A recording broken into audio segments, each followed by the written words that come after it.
rapide. Pardon, j'ai juste un petit souci sur mon écran. Voilà, je vais commencer par une rapide présentation. Donc, je suis infirmière depuis 1986, directeur des soins depuis 20 ans.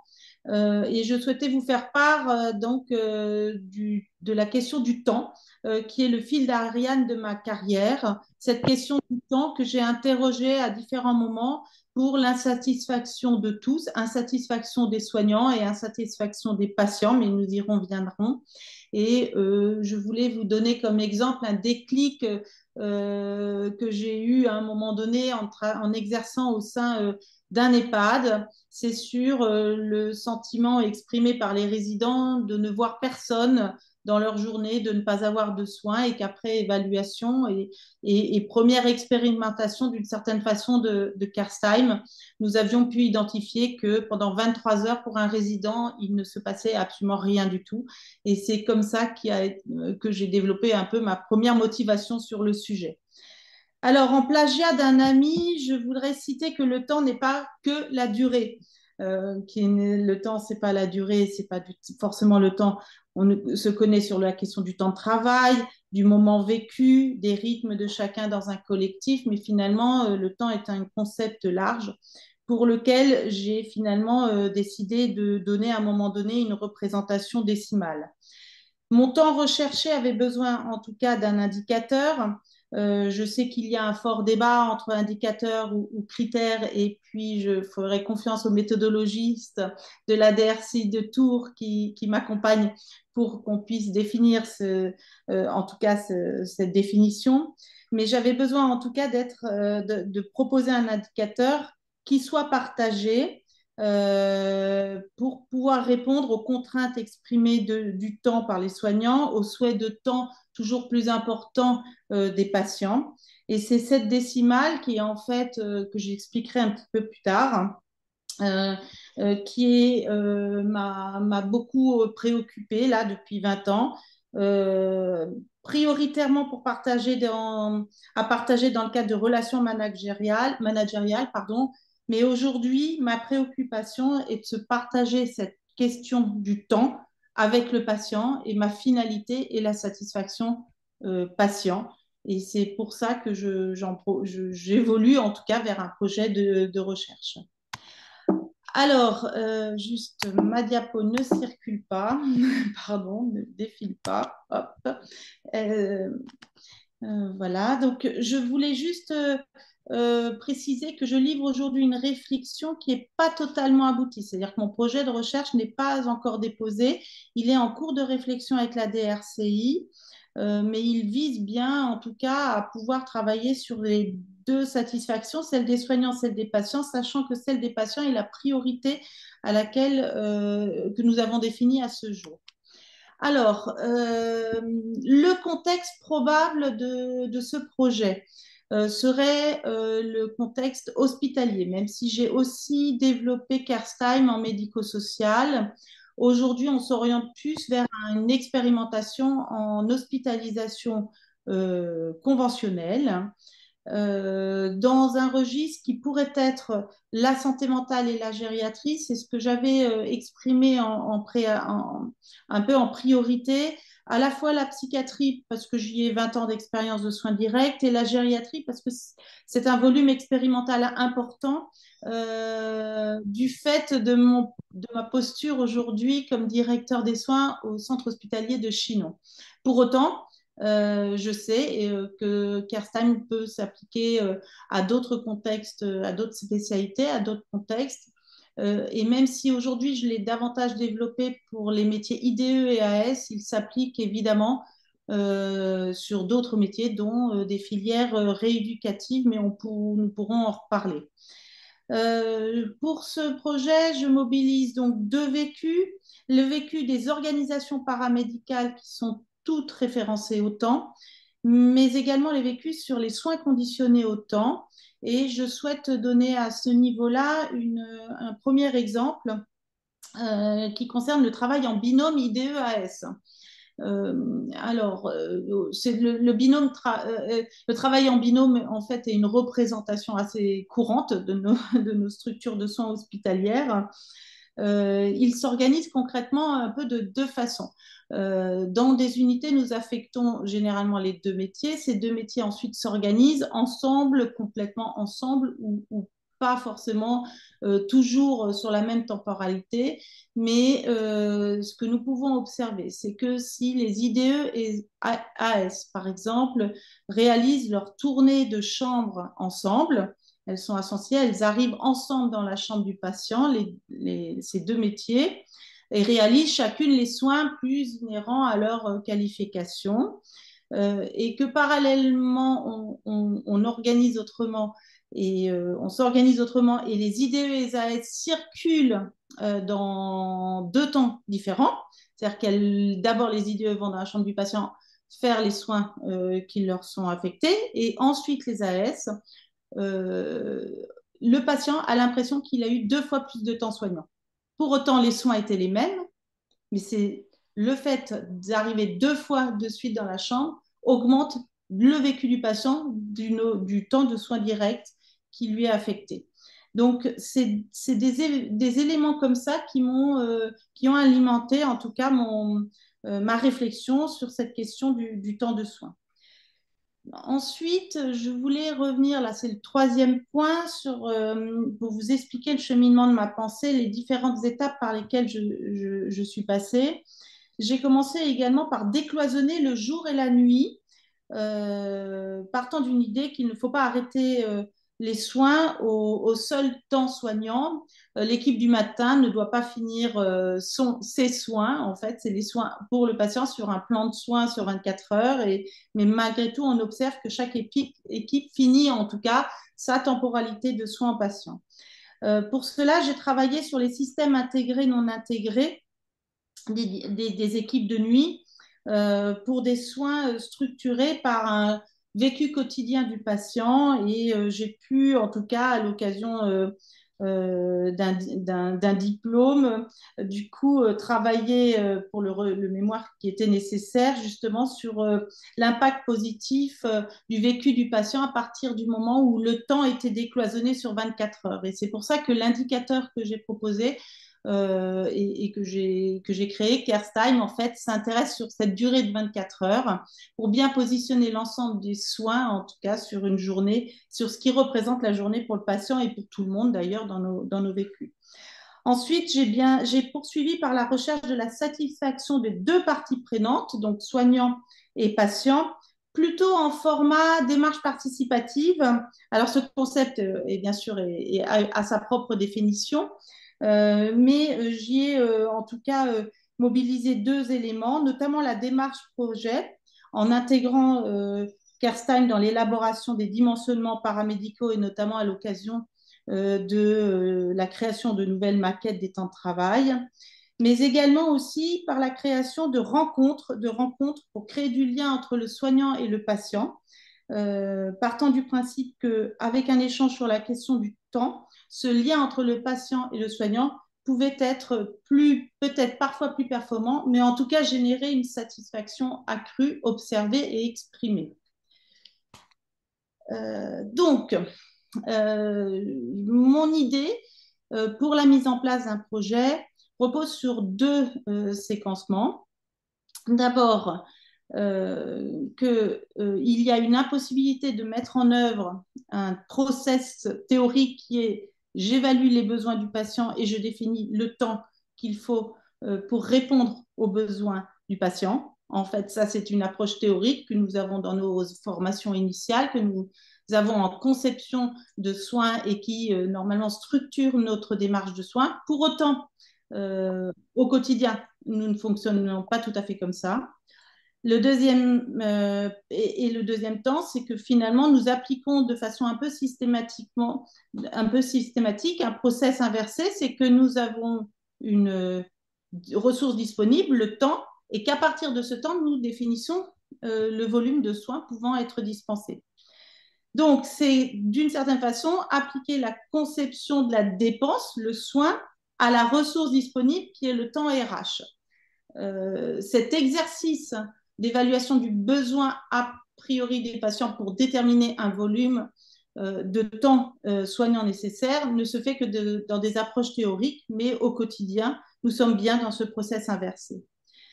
Pour pouvoir avoir une représentation du temps qu'il nous reste pour dispenser un volume de soins par patient, j'ai donc créé ce CareStime parce que c'est un indicateur sur le temps réel et qui se calcule automatiquement à partir d'une maquette des temps de travail. Donc, CareStime, concrètement, c'est l'addition des temps postés par métier, poste du matin, poste de l'après-midi et poste de nuit, rapportés au lit. Donc, concrètement, sur un effectif standard que nous pouvons connaître sur une unité à peu près de 30 lits, où nous aurions 3 infirmières le matin, 3 infirmiers l'après-midi et de la nuit, nous arrivons globalement à un CareStime qui est de 2 heures par 24 heures, 2 heures de temps idéal par 24 heures pour un patient. Donc, on est sur une réalité concrète qui peut être partagée avec le patient et qui conduit en tout cas à une approche des soins rapportés à ce volume. Donc, ce n'est pas, c'est ce qui va permettre en tout cas de positionner les actions d'un plan de soins pour pouvoir répondre aux besoins des patients, bien sûr, mais en ayant leur positionnement sur la journée et leur possible, en tout cas, leur, ce qui va être possible d'être réalisé à partir d'un plan de soins. Alors, j'essaye d'être synthétique et j'espère ne pas trop vous embrouiller et m'embrouiller ou vous perdre, mais l'idée est bien de partir de ce que nous avons tous systématiquement, c'est-à-dire cette ressource en soins, pour pouvoir énoncer un volume de soins possible ou prioritaire à proposer aux patients qui vont permettre de mettre en œuvre, bien sûr, un plan de soins guide et tout ceci a des fins d'amélioration de la satisfaction du patient. Je pars du principe, et c'est peut-être ça vraiment le questionnement de départ, c'est que si le patient est informé du temps soignant disponible pour lui, que ce temps-là fait partie d'un échange avec le soignant, un échange au courant duquel, pardon, le choix de certains soins pourra être possible, le vécu de soins du patient va être amélioré. C'est-à-dire que si le patient peut peut-être choisir certains soins, ou en tout cas savoir ce qu'il doit attendre de l'ensemble des soins sur le positionnement par 24 heures, son vécu de l'hospitalisation pourra être amélioré. Donc, voilà, je pense qu'il faut rester, en tout cas pour l'instant, je suis sur cette idée.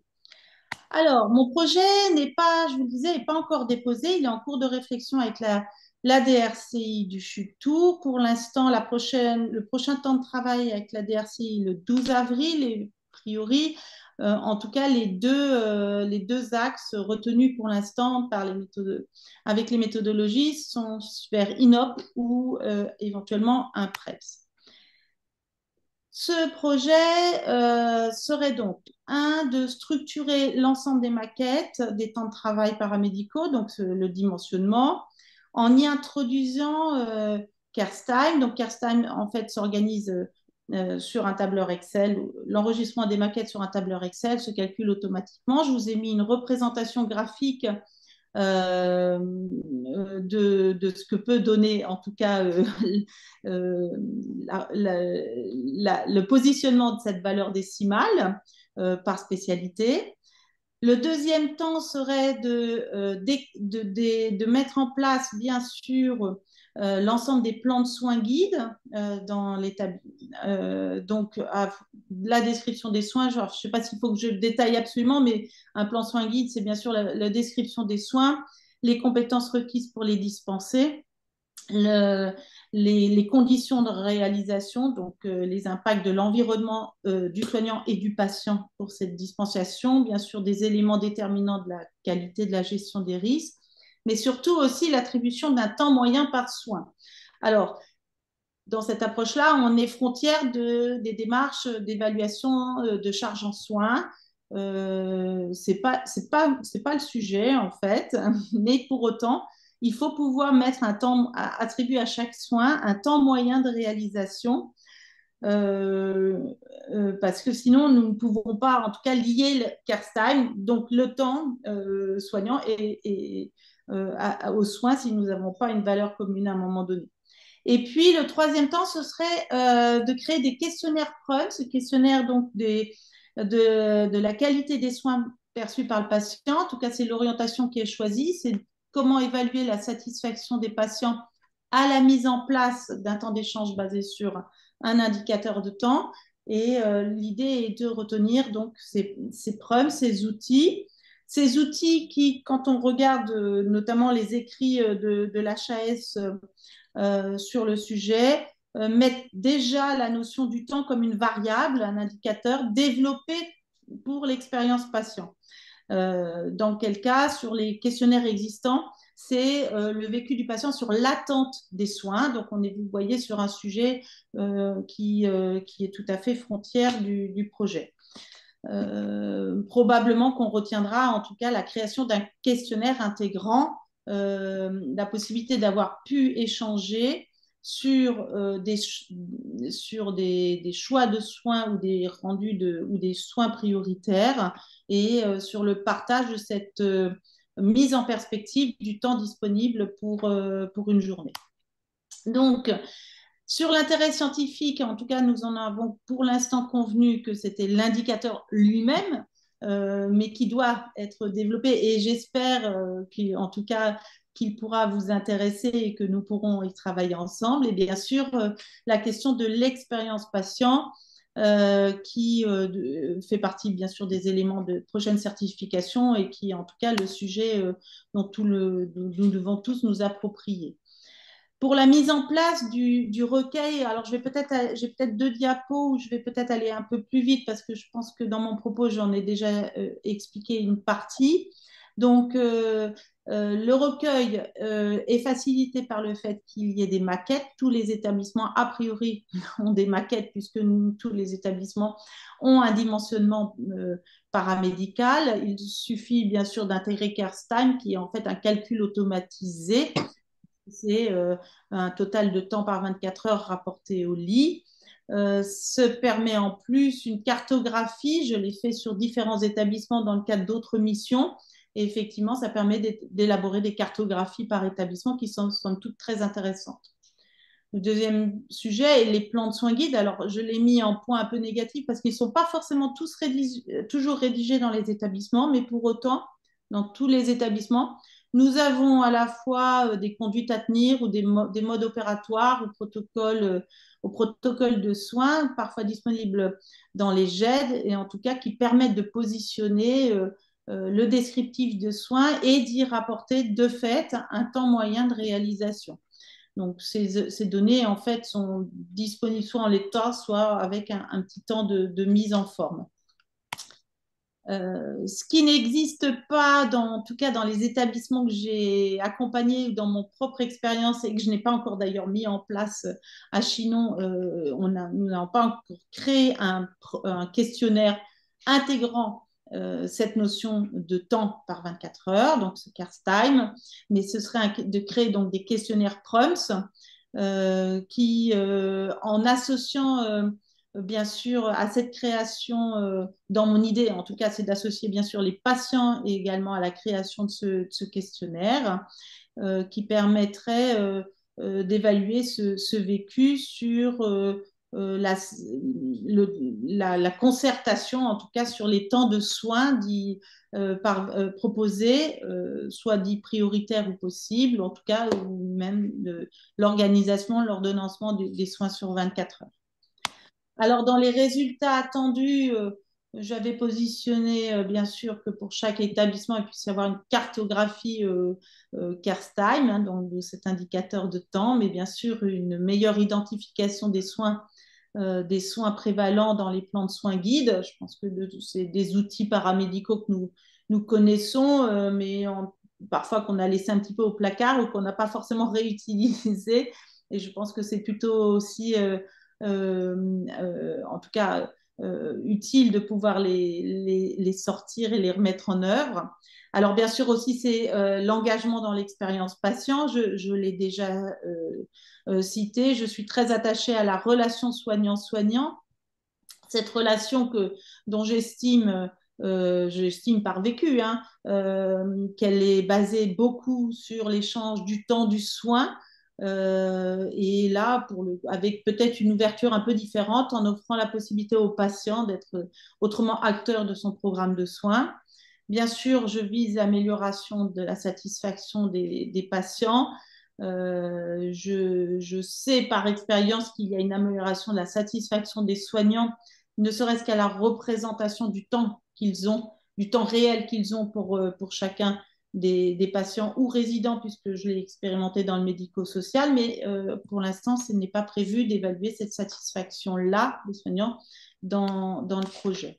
Alors, pas de communication pour l'instant, puisqu'il n'est pas encore déposé, même si, voilà. Et puis, sur cette dernière diapo, avant de vous passer la parole, je suis à 21 minutes, donc je pense que je vais bientôt pouvoir conclure. Je voulais surtout exprimer la complexité d'être un directeur des soins pour s'engager dans un projet de recherche. Je pense que la fonction des directeurs des soins et de l'encadrement supérieur est plutôt au pilotage, à l'accompagnement d'équipes qui vont elles-mêmes s'engager dans des projets de recherche paramédicale ou autres. Et si je le fais aujourd'hui, c'est parce que je n'ai pas trouvé beaucoup preneur en fait de mon idée. Alors, pas parce que c'est pas forcément l'idée en elle-même, mais ce que j'entends souvent, c'est que l'encadrement, en tout cas, n'a pas où les équipes n'ont pas forcément bien le temps de mettre un pied dans une démarche de recherche que je trouve, voilà, c'est un petit peu dommage. Donc, mon idée est un peu aussi de faire alors, à la fois de porter ce sujet-là aujourd'hui, mais d'en faire la VRP et surtout d'en faire peut-être un appel à mobilisation pour que d'autres équipes s'emparent du sujet avec moi et qu'on puisse avancer sur le sujet du temps paramédical qui nous appartient et ce partage du temps avec le patient, en fait, dont nous sommes à la clé de la construction. Car ça, c'est un sujet que je travaille depuis 20 ans. Donc, c'est à la fois un peu complexe pour moi aujourd'hui de le synthétiser, de le structurer en projet de recherche, et puis à la fois très motivant et riche, en tout cas, d'exemples qui peuvent alimenter notre réflexion. Ma motivation est bien sûr l'effet positif observé sur sur les soignants, enfin, c'est pas très poli de le dire comme ça, mais aussi des patients qui, en tout cas, avec ceux avec lesquels j'ai travaillé dans ce sens-là, ont été vraiment plus épanouis, je dois le dire comme ça, de pouvoir disposer d'une réalité concrète partagée avec les équipes. Donc, je peux conclure voilà, sur ce point et peut-être passer aux questions. Je m'excuse de mes 2 minutes de débordement. Merci beaucoup, Cécile. Effectivement, on va rapidement passer aux questions.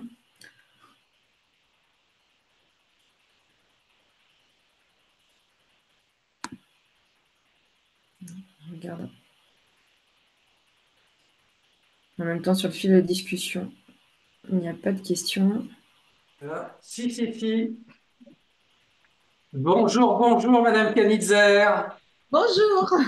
Vous allez bien? Oui, super.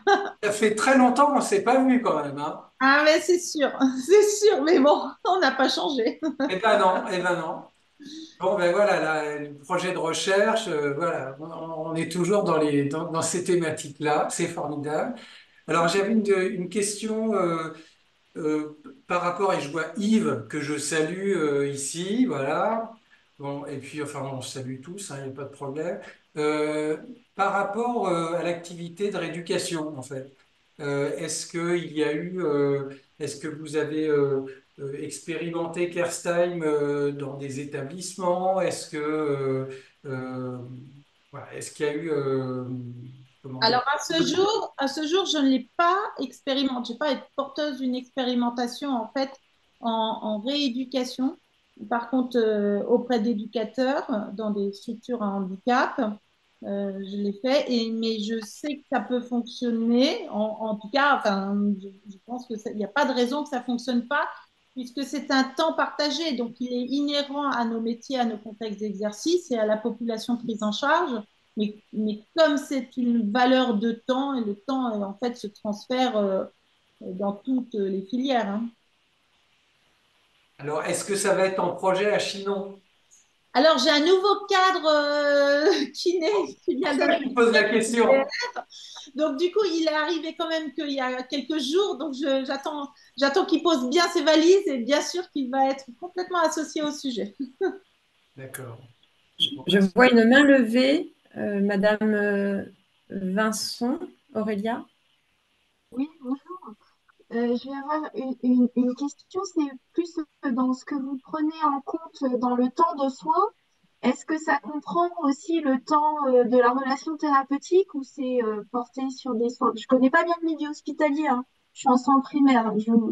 Oui, Je- alors la relation de soins, oui, en fait, c'est ma première expérience. C'est-à-dire que quand j'ai créé l'indicateur, c'était assez précis puisque c'est en 2005, je peux le situer, mais il ne s'agit pas de refaire tout l'historique là.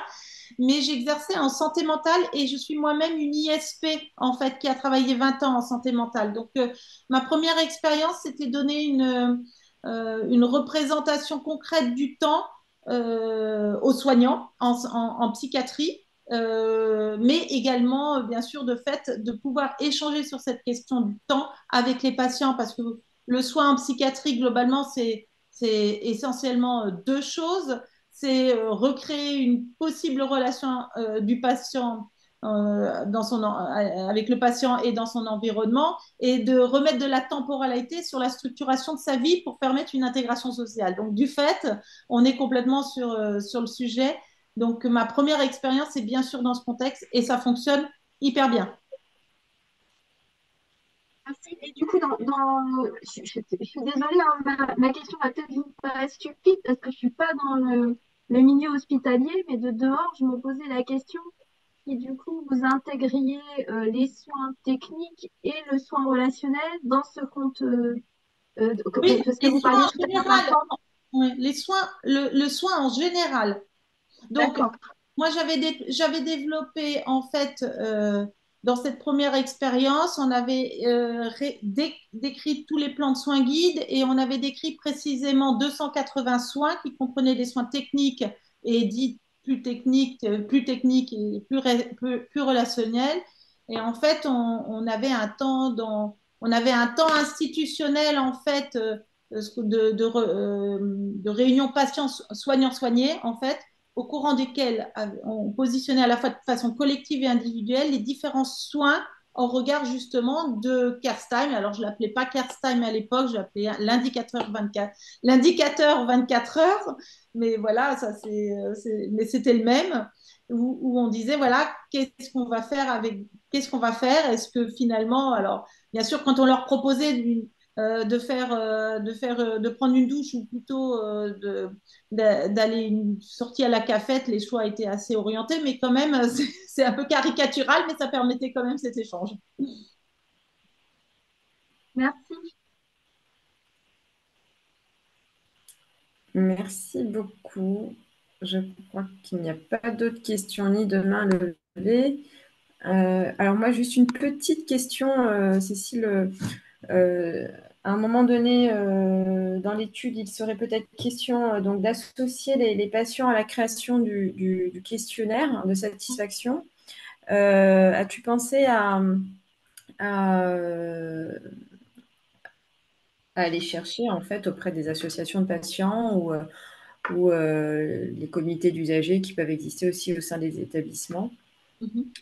Alors, oui, tout à fait. Alors, en fait, en grande incompétente du sujet, en fait, des PROMS et PREMS créés et portés par l'HAS, en fait, je pensais que ces questionnaires étaient standardisés. C'est-à-dire qu'on pouvait pas, on fallait se les approprier tels quels dans les établissements en fonction des différents questionnaires existants par spécialité.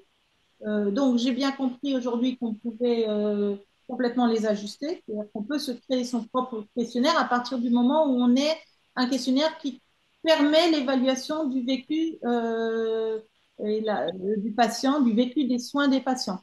Du coup, j'en ai échangé, en fait, j'ai présenté ce sujet à ma CDU et c'est les patients eux-mêmes, en fait, j'avais même pas eu l'idée initialement, en fait, comme quoi échanger avec les patients est d'une grande richesse, euh, qui m'ont proposé, en fait, de contribuer à la création du questionnaire. Puisqu'à partir du moment où on pouvait échanger sur la question du temps sans, sans avoir la question un peu standardisée, est-ce que vous avez trouvé que vous avez attendu beaucoup, pas beaucoup avant les soins? Du coup, oui, mais oui, mais on peut avoir des idées pour construire ce questionnaire. Et si on construit ce questionnaire, on pourra être porteur. Donc, de leur diffusion et de l'appropriation dans les unités de soins. La question un peu aujourd'hui qui restera aussi encore à préparer, c'est à quel moment? À quel moment le patient a l'avis le plus objectif, en fait, pour répondre à ce questionnaire? Est-ce que voilà, surtout sur des sujets, des unités, on est sur des DMS un peu plus courtes, c'est-à-dire que le temps de la préparation du plan de soins par 24 heures, qui fait en fait le projet personnalisé, en disant voilà, avec Kerstin, vous avez 2 heures de temps idéaux, si je reprends un peu l'exemple que j'ai cité oralement. Dans ces 2 heures, voilà ce qu'il va falloir, ce qui est incontournable. Donc, il y a un circuit du médicament, des examens complémentaires, voilà, il y a un certain nombre de sujets sur lesquels on peut peut-être savoir comment on positionne ces soins sur la journée ou qu'est-ce qu'on laisse un peu de côté parce que finalement, vous avez- voilà, vous n'en avez pas trop envie et puis, si ça n'impacte pas ni votre dépendance ni le déroulé global de votre programme de soins, il n'y a pas de souci. Donc, du coup, on va mettre en place ça. Les patients sont généralement assez plutôt d'emblée plutôt très contents parce qu'ils peuvent choisir quelque chose pour ce qui va se passer pour eux. Mais s'ils sont sur un plan, une hospitalisation plutôt de courte durée, s'ils sortent trop vite, l'évaluation de la satisfaction trop proche du temps où ils ont pu participer à ce plan de soins peut être impactée d'une relation nouvelle en fait. Et ça, je ne sais pas. Alors, je suis confiante aux méthodologistes pour m'aider à clarifier tout ça. Est-ce qu'il faudra que nous prenions peut-être des DMS un peu plus longues? Peut-être. Il faut savoir. Voilà. Merci beaucoup. Donc, en conclusion, donc, vous pouvez retrouver ce webinaire sur le blog larechercheparamédicale.fr. Si jamais vous souhaitez poser des questions, n'hésitez pas aussi à nous envoyer un mail, hein, on pourra transmettre vos demandes à Cécile Canitzer. Et en retour, on vous fournira les réponses. Le réseau vous souhaite une très belle après-midi. À bientôt. Merci, au revoir. Merci à tous. Merci, au revoir. Merci, au revoir.